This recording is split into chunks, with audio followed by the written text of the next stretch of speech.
Bismillahirrahmanirrahim. Assalamualaikum warahmatullahi wabarakatuh.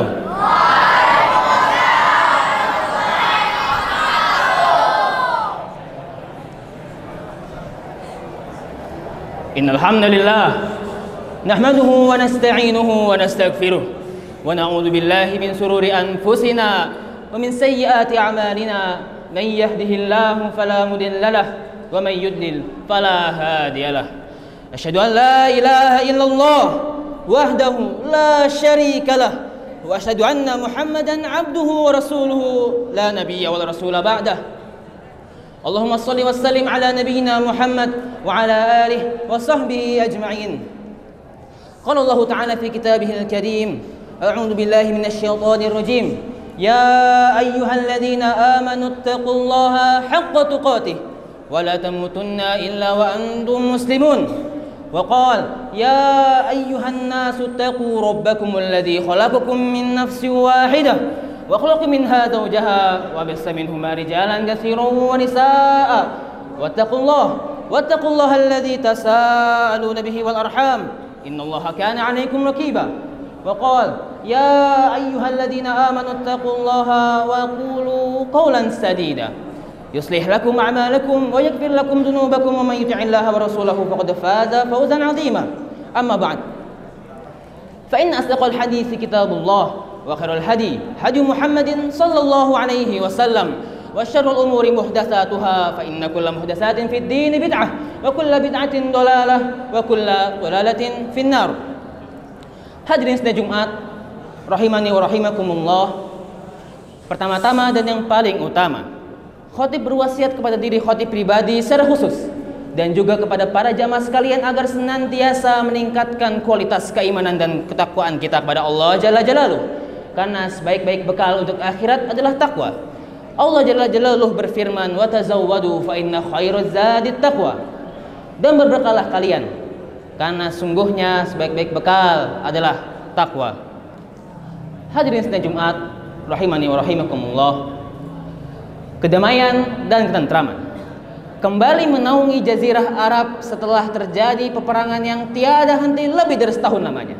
Di antaranya perang Uhud yang terjadi pada tahun 3 Hijriah, di mana kaum muslimin pertama kali menerima kekalahan telak akibat hawa nafsu mereka terhadap harta ghanimah.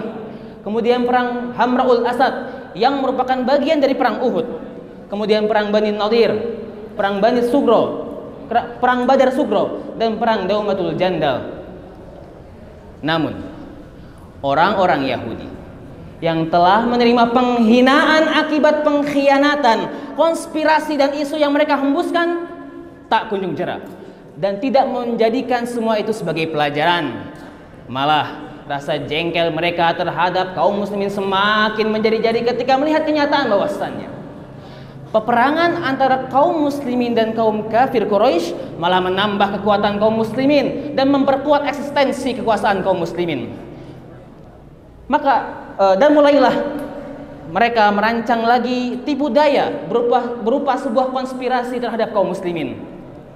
Dan mereka mengutus 20 orang Yahudi dan pemuka Bani An-Nadir menuju kaum Quraisy dan Bani Ghatafan guna memprovokasi mereka agar menyerang Rasulullah SAW dan para sahabatnya. Selain kaum Quraisy dan Ghatafan, Bani Sulaim dan kabilah-kabilah dari Bani Ghatafan yang lainnya seperti Bani Farazah, Bani Murrah, Bani Asja, dan Bani Asad serta yang lainnya ikut serta dalam peperangan ini. Dan pasukan gabungan tersebut berangkat menuju kota Madinah untuk menuju pos masing-masing sesuai kesepakatan sebelumnya. Setelah beberapa hari, berkumpullah di kota Madinah pasukan yang jumlahnya mencapai 10.000 prajurit. Namun hal ini diketahui oleh Rasulullah SAW, maka bersegeralah beliau mengadakan musyawarah tingkat tinggi yang membahas strategi pertahanan untuk eksistensi kota Madinah.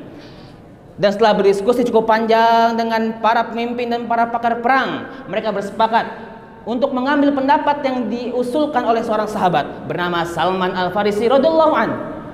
Ia berkata, "Wahai Rasulullah, sungguhnya ketika kami di negeri Persia, apabila kami dikepung musuh, maka kami akan membuat parit sekitar kami. Dan itu merupakan strategi jitu dan belum pernah dikenal oleh bangsa Arab sebelumnya. Dan bersegeralah beliau melaksanakan rencana tersebut dan mempercayakan kepada setiap 10 orang untuk menggali parit seluas 40 hasta. Hadirin sidang Jumat rahimani wa rahimakumullah. Selama proses penggalian parit, ada beberapa peristiwa mencengangkan dan miris yang dialami oleh kaum muslimin. Di antaranya adalah kisah yang diriwayatkan oleh Anas bin Malik radhiyallahu an. Ia berkata, para penggali tanah mendapatkan kiriman segenggam gandum, kemudian dimasak dengan minyak yang sudah kadaluarsa, kemudian dihidangkan untuk para penggali yang sedang kelaparan. Sedangkan masakan itu sendiri tidak enak rasanya, lagi tidak sedap aromanya. Hal itu terpaksa dilakukan oleh kaum muslimin disebabkan kondisi pasokan makanan yang sangat kritis dan juga proses penggalian parit yang begitu luasnya masih panjang dan harus segera diselesaikan sebelum pasukan sekutu itu tiba. Kemudian kisah yang diriwayatkan oleh Abu Talhah radhiyallahu an, ia berkata, kami mengadukan kepada Rasulullah SAW tentang kelaparan yang kami rasakan. Kemudian kami memperlihatkan perut kami yang diikat dengan satu batu. Maka Rasulullah SAW memperlihatkan perutnya yang diganjal dengan 2 batu. Kita lihat bahwa pengorbanan Rasulullah SAW dalam membantu kaum muslimin menggali parit untuk pertahanan mereka tak kalah hebat. Sampai-sampai rasa lapar yang ia derita juga tak kalah hebat dibandingkan rasa lapar yang diderita oleh kaum muslimin. Kemudian ketika proses penggalian parit telah rampung dan pasukan sekutu itu telah tiba di perbatasan parit, kaum muslimin dan pasukan sekutu tersebut saling menyerang dengan panah karena tidak mungkin bagi pasukan sekutu tersebut menyeberang parit yang seluas 40 hasta yang bisa memakan waktu cukup lama dan bisa memberikan kesempatan emas bagi kaum muslimin untuk menyerang mereka. Dan pertempuran ini sampai melalaikan sholat kaum muslimin. Disebutkan dalam Musnad Imam Ahmad Asy-Syafi'i bahwa orang-orang kafir telah membuat orang-orang mukmin tidak sempat melaksanakan sholat zuhur, asar, maghrib dan isya. Maka mereka melaksanakan sholat itu secara jamak. Dan yang lebih parah lagi, Bani Quraisyah yang telah melakukan perjanjian dengan Rasulullah SAW agar tidak mengadakan kontak senjata malah berkhianat, diakibatkan oleh bujukan dan hasutan dedengkot kriminal dari Bani An-Nadir, yaitu Huyai bin Akhtab laknatullahi alaih. Kondisi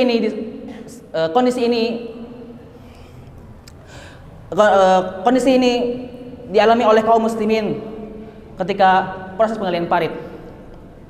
Dan ini merupakan kondisi tersulit yang dialami oleh kaum muslimin karena bisa saja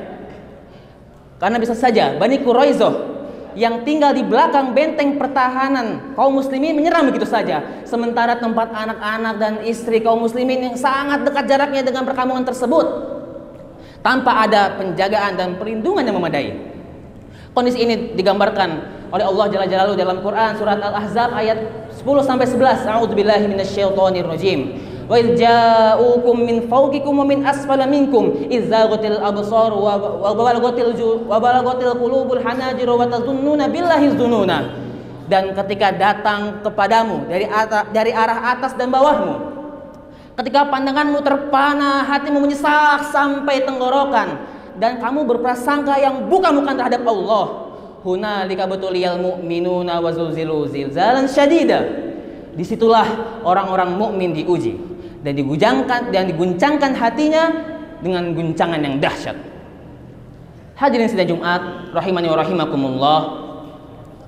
Namun Allah Jalla Jalaluhu yang paling baik tipu dayanya, Ia menciptakan suatu perkara di sisinya yang dapat menghinakan musuh dan mencerai-beraikan persekutuan mereka serta membuat mereka mundur, lari terpencar-kacir. Ketika itu datang seorang laki-laki dari Bani Ghatafan yang bernama Nu'aim bin Mas'ud al-Asja'i radhiyallahu an menemui Rasulullah SAW dan berkata, "Wahai Rasulullah, sungguhnya aku telah masuk Islam, tapi kaumku tidak ada yang mengetahui tentang keislamanku. Maka perintahkanlah apa saja yang harus aku lakukan." Lalu Nabi berkata, "Engkau hanya seorang diri. Maka berbuatlah semampumu agar mereka tidak menolong kaum Quraisy, karena sungguhnya perang itu adalah tipu daya. Dan pada saat itu juga Nu'aim bin Mas'ud radhiyallahu anhu pergi menuju Bani Quraisyah karena masih ada hubungan kekerabatan antara dirinya dan mereka pada masa jahiliyah dahulu. Lalu menemui mereka dan memujuk mereka agar tidak bergabung bersama kaum Quraisy dan Bani Ghatafan untuk menyerang Muhammad dan para sahabatnya sebelum mereka memberikan harta jaminan kepada Bani Quraisyah. Karena bisa saja apabila kedua pihak tersebut kalah, maka kaum muslimin bisa menyerang Bani Quraisyah akibat pengkhianatan mereka. Setelah mendengar pendapat Nu'aim, mereka berkata, engkau telah memberikan pendapat yang benar. Lalu Nu'aim bin Mas'ud radhiyallahu anhu pergi menuju kaum Quraisy dan menyampaikan berita bahwasannya orang-orang Yahudi menyesal atas pengkhianatan mereka terhadap Muhammad dan para sahabatnya, dan mereka harus menerima harta jaminan dari kaum Quraisy. Dan mereka harus menerima harta dari kaum Quraisy. Maka apabila orang-orang Yahudi tersebut meminta jaminan kepada kalian, maka kalian tidak boleh memberikannya kepada Bani Quraisyah. Kemudian Nu'aim bin Mas'ud radhiyallahu anhu pergi menuju Bani Ghatafan dan mengatakan hal yang sama. Hadirin sidang Jumat rahimani wa rahimakumullah. Pada malam Sabtu, tepatnya pada bulan Syawal, orang-orang Quraisy mengirim utusan kepada Bani Quraisyah, kepada kaum Yahudi agar mereka bergabung bersama kaum Quraisy untuk menyerang Muhammad dan para sahabatnya. Namun sayang seribu sayang, kaum Yahudi menolak mentah-mentah ajakan tersebut dikarenakan hari itu bertepatan pada hari Sabtu, di mana bagi mereka hari Sabtu adalah hari yang haram melakukan suatu apapun di luar rumah. Mereka harus menetap di dalam rumah masing-masing, dan juga mereka harus menerima harta jaminan dari orang Quraisy. Setelah utusan tersebut kembali dan menyampaikan berita tersebut, maka kaum Quraisy dan Bani Ghatafan berkata, demi Allah, Nu'aim itu benar. Kemudian mereka mengirim utusan lagi untuk pergi menuju Bani Quraisyah karena status mereka sebagai kaum Yahudi, untuk menyampaikan berita bahwasannya kaum Quraisy dan Bani Ghatafan tidak akan memberikan jaminan apapun kepada mereka, dan mereka mengajak untuk menyerang Muhammad dan para sahabatnya. Setelah mendengar berita tersebut, Bani Quraisyah berkata, demi Allah, Nu'aim itu benar.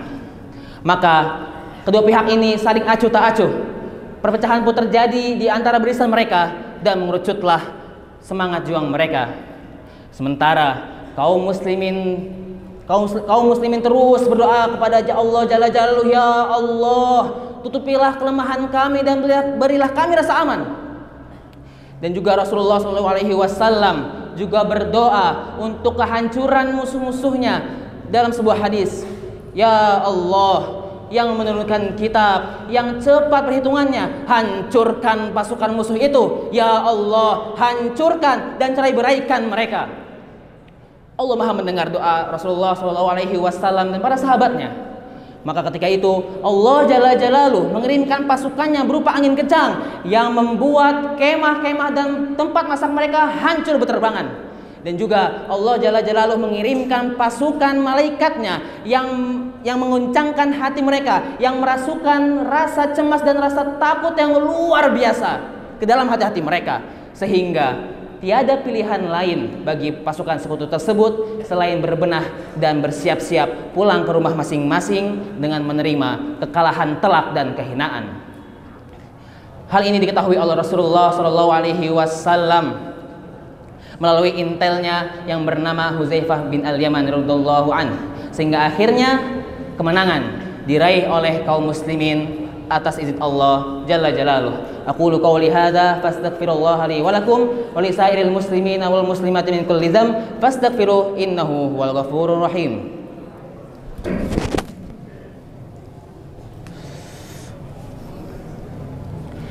Alhamdulillahirabbil alamin wa bihi nasta'in ala umurid dunya waddin. Wassalatu wassalamu ala asrofil anbiya'i wal mursalin wa ala alihi wa ashabihi wa man tabi'ahum bi ihsani ila yaumiddin. Amma ba'd.